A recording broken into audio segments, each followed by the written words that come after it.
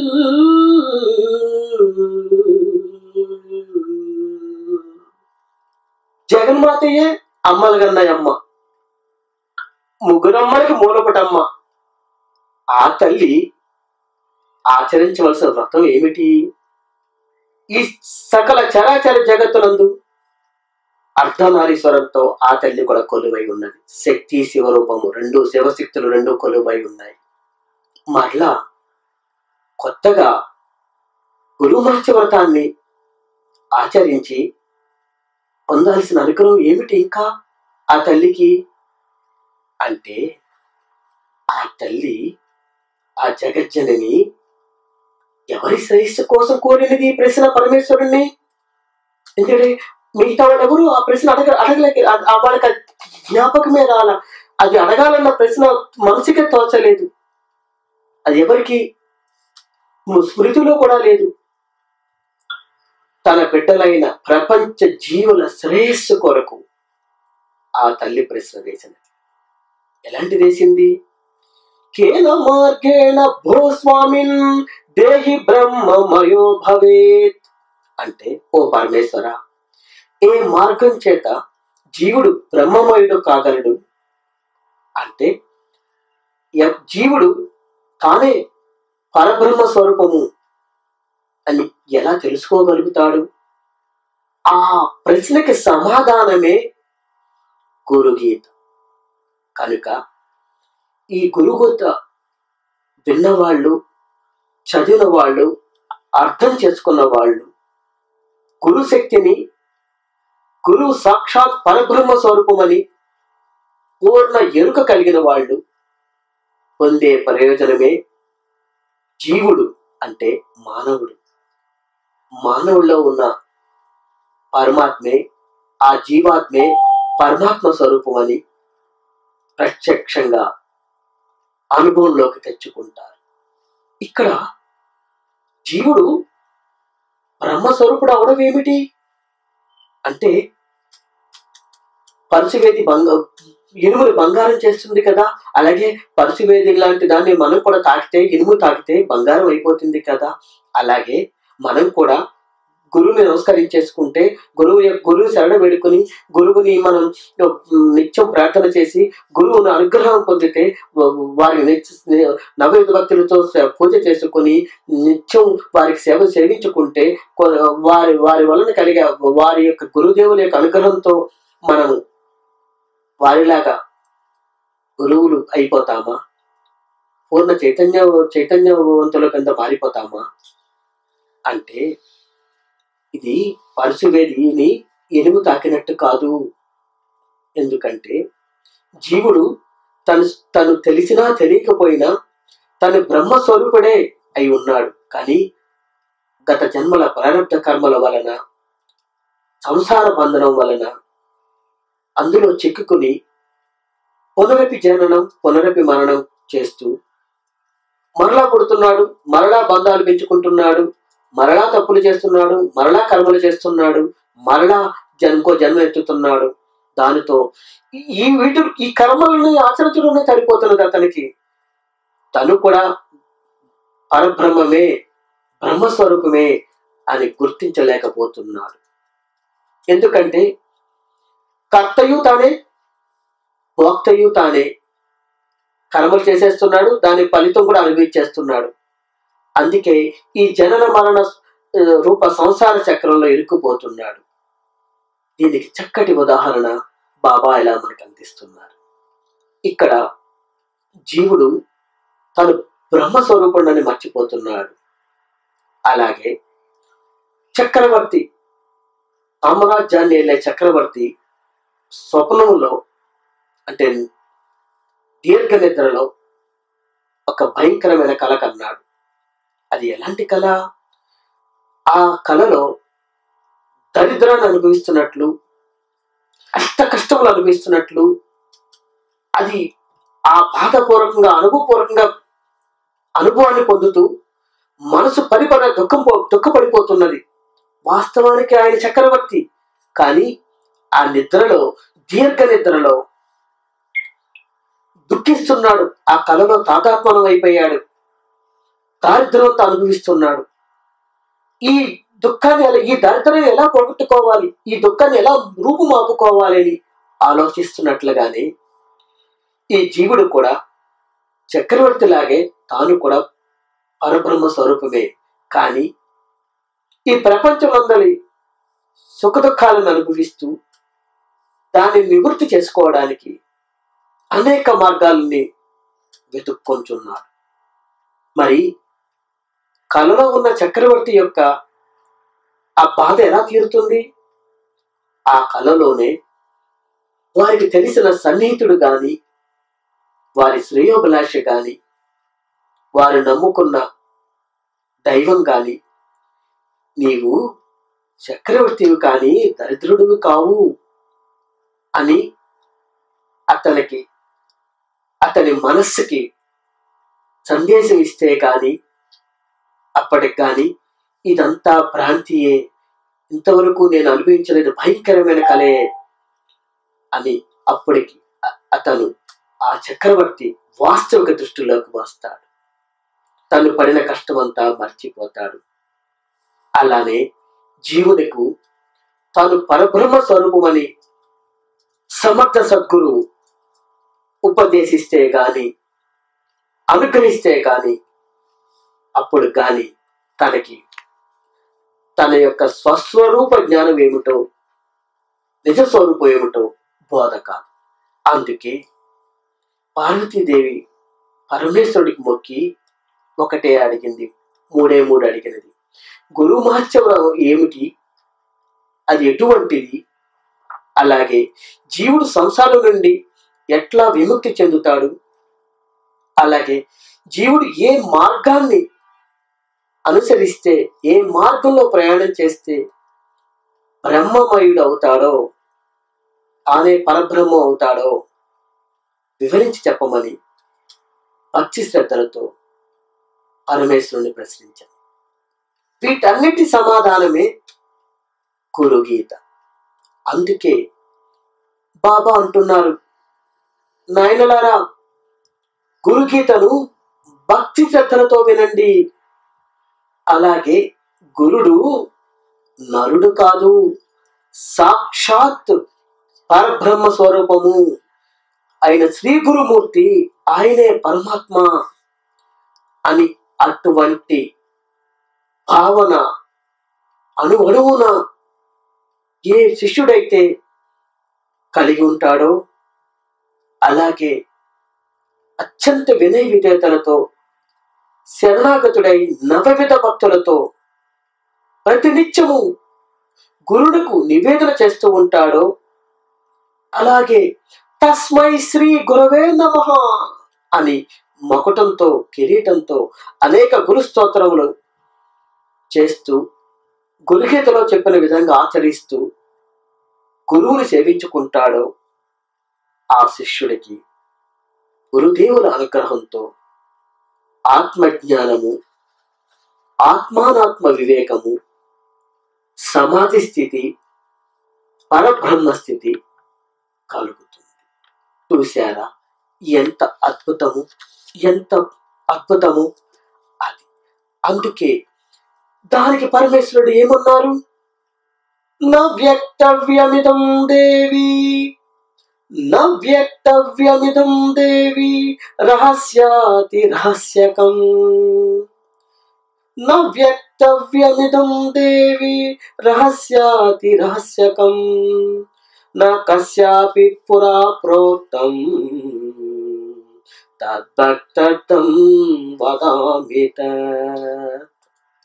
ఓ నా ప్రేయసకి, ఓ పరమేశ్వరి, ఈయన పరమేశ్వరుడు, ఆవిడ ఆ తల్లి మహాతల్లి పరమేశ్వరి, మహేశ్వరి. ఓ మహాదేవి, నీవిప్పుడు ప్రశ్నించిన విషయము రహస్యములన్నిటిలోనూ కల మిగుల నిగూఢమైన రహస్యం అనేది. ఇంతవరకు దీన్ని ఎవరికి చెప్పలేదు, ఎవరునూ ఈ ప్రశ్న అడగలేదు, వాళ్ళకి ఊరికి రాలేదు ఈ ప్రశ్న అడగాలని. ఇంతవరకు ఎవరికి చెప్పి ఉండలేదు కూడా. అయినా సరే అట్టి అద్భుత రహస్యంలోకెల్లా రహస్యమైన ఈ గురుతత్వాన్ని నీ యొక్క అత్యంత భక్తిని ఉద్దేశించి, చూశారా, మనం అడిగితే చెప్పేవారు కాదు పరమేశ్వరుడు, ఎందుకంటే మనకంత భక్తి లేదు. కానీ మహాతల్లి తన బిడ్డలను కదా ఆ తల్లి తీసుకుంది ఆ బాధ్యత. ప్రభువుని తన బిడ్డల కోసం, ఎలా మన బిడ్డల కోసం మన బిడ్డలు అడిగితే మనం ఏం చేస్తాము? మెల్లగా తగ్గిమని దగ్గరకు వస్తుంది. పాప ఇలా అడుగుతున్నది, బాబు ఇలా అడుగుతున్నాడు, కొంచెం ఇయ్యరాదండి, కొనరాదండి, అది చెయ్యొద్దండి, చెయ్యొచ్చు కదండి అని అడుగుతుంది. అదే కూతురు వస్తుంది, కొడుకు వస్తాడు, నేను ఇది కొనుక్కుందాం అనుకుంటున్నా, ఇస్తావా ఇవ్వా, నాకు ఇది కావాలి అని అడుగుతాడు. మనకి ఎంత కోపం వస్తుంది అంటే, మధుర భాషణం, వాక్కు చాలా, అది ఎంత తీయగాను, ఎంత మృదురంగాను, ఎంత మధురంగాను, ఎంత సరళంగాను, ఎంత చక్కగాను, ఎంత నెమ్మదిగాను వాడితే అంత ప్రయోజనం కలుగుతుంది అన్నదానికి ఉదాహరణ ఈ గురుగీతని పార్వతీమాత, జగన్మాత మనందరి కోసం అతిదేవులు ప్రార్థించినది. ఆయన ప్రేమతో మనందరికీ అద్భుతమైన దివ్యమైన గురుగీతని ప్రసాదిస్తున్నారు. బాబా ఇలా తెలియచేస్తున్నారు, సాయీశ్వరులు పరమేశ్వరుడు ఇలా ప్రసాదిస్తున్నాడు, సాయీశ్వరుడు ఇలా మనందరికి అందిస్తున్నాడు. అత్రినేత్ర శివ సాక్షాత్ ద్విబాహుశ్చ హరిస్మృతః, అత్రినేత్ర శివ సాక్షాత్ ద్విబాహుశ్చ హరిస్మృతః, యో చతుర్వదనో బ్రహ్మ శ్రీ గురు కథిత ప్రియే. అత్రినేత్ర శివ సాక్షాత్ ద్విబాహుశ్చ హరిస్మృతః, యో చతుర్వదనో బ్రహ్మ శ్రీ గురు కథిత ప్రియే. దీని అర్థం ఏమిటి? అత్రినేత్ర శివ సాక్షాత్ ద్విబాహు చ హరి స్మృతః, యా అచతుర్వదనం బ్రహ్మ శ్రీ గురు కథిత ప్రియే.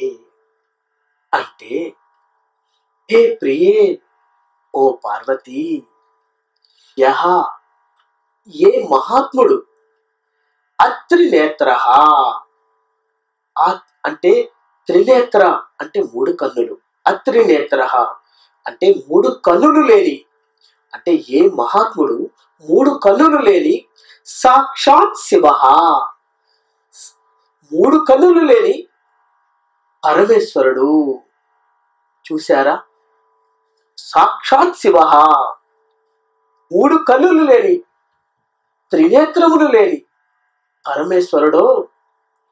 అలాగే ద్విబాహు అంటే రెండు చేతులు గల హరిహి అంటే విష్ణువు.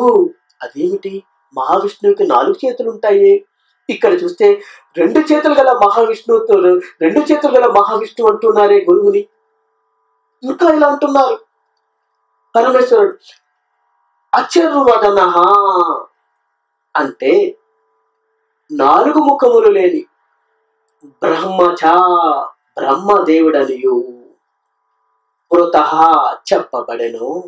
సహా అట్టి సర్వోత్తముడగు శ్రీ గురు జ్ఞాన సముద్రిగా గల గురుదేవుడిగా కథిత చెప్పబడెను. ఎంత అద్భుతము, ఎంత అద్భుతము, ఎంత పరమాద్భుతము. అంటే దీని అర్థం ఏమిటి? బాబా ఇలా ప్రసాదిస్తున్నారు మనందరికీ. శ్రీ గురుదేవుడు సద్గురుదేవుడు బ్రహ్మ విష్ణు శివ స్వరూపుడని తెలుపుతూ, సాక్షాత్ గురువే బ్రహ్మ, గురువే విష్ణు, గురుదేవులే సాయీశ్వరుడని తెలుపుచు వారికంటే కూడా భిన్నమైన లక్షణాలు కలిగి ఉన్నవారు అని పరమేశ్వరుడు చెప్తున్నాడు, ప్రతిపాదిస్తున్నాడు.